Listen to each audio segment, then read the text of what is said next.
Welcome back to Gear Up Windows YouTube channel.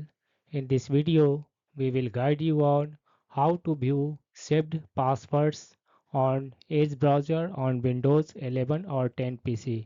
In case you want to find the saved passwords on the Edge for any domain, first open the Edge browser on your Windows PC. Then click on this one triple dots menu, and in the drop down menu select settings option. In the Edge settings window, select Profile in the left sidebar. On the right, scroll down and click on this one Passwords option.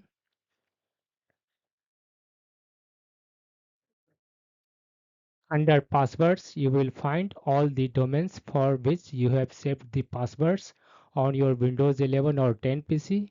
Click on the domain name you want to view the passwords. Windows may prompt for PIN or password. Just enter to authenticate.